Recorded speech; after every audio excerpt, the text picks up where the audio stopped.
ගොඩ ගහගන්න නැතුව කොහොමද හරියට monthly plan එකක් හදාගෙන ඔයාලගේ exam වැඩ පහසු කරගන්නේ කියලා. මම හිතනවා මේ වීඩියෝ එක ඉස්කෝලේ යන නංගිලා මල්ලිලාට වගේම කැම්පස් යන නංගිලා මල්ලිලාට ඒ වගේම exam එකක් කරන ඕනම කෙනෙක්ට වැදගත් වෙයි කියලා. වීඩියෝ එකට යන්න කලින් ආදරයෙන් මතක් කරනවා මගේ channel එක subscribe කරන්න කියලා. ඒ වගේම ඔයාලට තියෙන study ගැටලු මොනවද කියලා comment section එකෙන් comment කරන්නත් අමතක කරන්න එපා. මම මේ ගැටලු වලට අදාළව ඉස්සරහට වීඩියෝ ගේන්න ලෑස්ති වෙනවා. එහෙනම් අපි වැඩි කතා නැතුව යම් වීඩියෝ එකට. monthly plan එක හදන්න අපිට මුලින්ම ඕනේ වෙන්නේ මෙන්න මේ වගේ template එකක්. මේ template එකේ link එක මම description box එකේ දාලා තියෙනවා. කැමති කෙනෙක්ට පුළුවන් එතෙන්ට ගිහිල්ලා download කරගෙන print out එකක් ගන්න. මේ template එකේ print out එකක් ගත්තට පස්සේ ඔයාලට කරන්න තියෙන්නේ ඔයාලගේ exam මාසයට අදාළ දින ටික මේකේ දාගන්න එක. ඊට පස්සේ ඔයාලා කරන්න ඕනේ ඔයාලගේ exam තියෙන දවස් ටික මේකෙන් highlight කරගන්න එක. ඔයාලා අතින් ලියන එක ලේසි කියලා හිතන කෙනෙක්ට නම් මේක print out එකක් ගන්න අවශ්‍ය නැහැ. ඔයාලට පුළුවන් මේ වගේ chart එකක් පොතක හරි කොලයක හරි අපිට ලියාගෙන ඒකේ exam තියෙන දවස් ටික mark කරගන්න. මම campus යන කාලෙදී පාවිච්චි කරෙත් ඒ වගේ පොතක ලියපු chart එකක්. මේ තියෙන්නේ මම campus යන කාලේ semester exam එකකට හදපු monthly plan එකක්.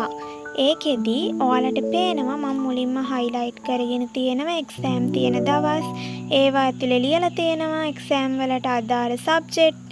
ඒ වගේම තව highlight කරගෙන තියෙනවා ප්‍රධාන වශයෙන්ම presentation, ඒ වගේම assignments මොනවා හරි ඒ වගේ වැදගත් දේවල් තියෙනවා නම් ඒ දිනත් highlight කරගන්න. එතකොට ඔයාලට පුළුවන් අනෙක් දවස්වල ලොකු focus එකක් දෙන්න පාඩම් වැඩ කරන්න. ඔයාලට තේරෙනවා මේ monthly plan එක ඇතුලේ අපිට ප්‍රධාන point ටිකක් විතරයි ලියන්න පුළුවන්. ඒ හින්දා අපිට දවසේ කරන වැඩ ටික ලියන්න to do list එකක් හදන්න වෙනවා.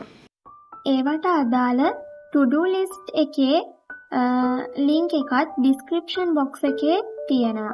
ඔයාලා to do list එක ලියන්න ඕනේ අද දවසේ ඔයා කරන්න බලාපොරොත්තු වෙන task ටික. ඒ කියන්නේ exam එක වෙනුවෙන් අද දවසේ මොන වගේ දේවල් ටිකක්ද complete කරන්නේ කියන එක ඔයා ලියන්න ඕනේ. ඒ වගේම මේ to do list එකට දවසකට කරන්න පුළුවන් වැඩ ප්‍රමාණය පමණක් ඇතුළත් කරගන්න එක ඔයාට ගොඩක් හොඳයි. ඒ වගේම ඔයාලා හිතන්න එක දවසක් ඇතුළත ඔයා ලියුව වැඩ ටික කරගන්න බැරි වුණා කියලා.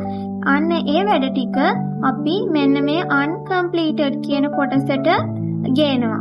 ඊට පස්සේ ඔයාට කරන්න තියෙන්නේ ඊළඟ දවසේදී ඒ ඔයාගේ ඉතුරු කරපු වැඩ ටික අනිවාර්යයෙන්ම ඊළඟ දවසේ to do list එකට ඇතුළත් කරගන්න එක. අපි දවසට අදාළව හදාගන්න to do list එකත් මේ විදිහට අපිට අතින් පොතක හරි කොලයක හරි ලියලා ඒ විදිහට හදාගන්නත් පුළුවන්.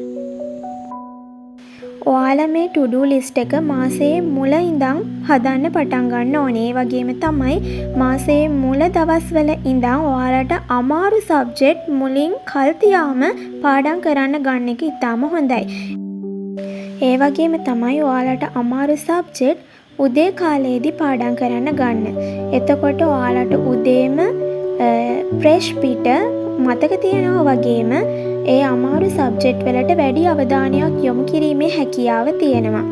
ඒ වගේම තමයි අපිට මේ monthly plan එක හදද්දී digital calendar එකක් විදිහට Google calendar එක වගේ එකක් use කරන්න පුළුවන්. ඒ වගේම තමයි to do list එක හදද්දිත් mobile app ගණනාවක් තියෙනවා to do list හදන්න පුළුවන්. ඒ වගේ digital platform පාවිච්චි කරලා මේ monthly plan එක අපිට හදා ගන්නත් පුළුවන්. මම හිතනවා අද අපි කතා කරපු monthly plan එක හදාගන්න හැටි ඉගෙන ගන්න ඔයාලට exam තියෙන ඔයාලා හැමෝටම වැදගත් වෙයි කියලා. එහෙනම් අපි තවත් දවසක අලුත් වීඩියෝ එකකින් හම්බෙමු. ඔයාලට සුබ දවසක්.